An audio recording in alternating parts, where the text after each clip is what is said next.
জানতে চাচ্ছিলাম ঈদকে কেন্দ্র করে ঈদের যে সামগ্রী সামাই চিনি এগুলো কি কি আইটেম আপনার কাছে আছে? বনাফুল 220 টাকা, আর বানমিছিল হলো 150 টাকা, অয়েল ফুডের প্যাকেট 150 টাকা, এটা কি কেজি হিসাব না কেমন? অয়েল ফুডের প্যাকেট 150, বানমিছিল কেজি 150, বনাফুল না কেজি 220 টাকা।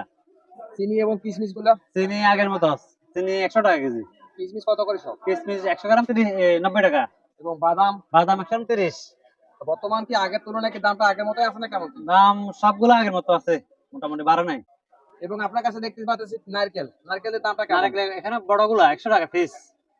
100 টাকা হ্যাঁ, পিস। একদম সেরাটা। আপনার কাছে আর কি স্পেশাল সামাই আছে? ছুটি আছে ভালোটা। কত করে? হ্যাঁ, 400 গ্রাম 80 টাকা, ভালোটা একদম। এটা কি কোম্পানি?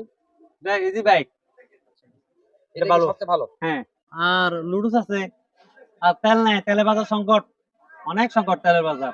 অনেকে তো বলছে তেল অ্যাভেলেবেল পাওয়া যাচ্ছে। তেল এখন অ্যাভেলেবল এখানে নাই, কোম্পানির মধ্যেও নাই। তেল থাকলে তো তেল বিক্রি করতাম।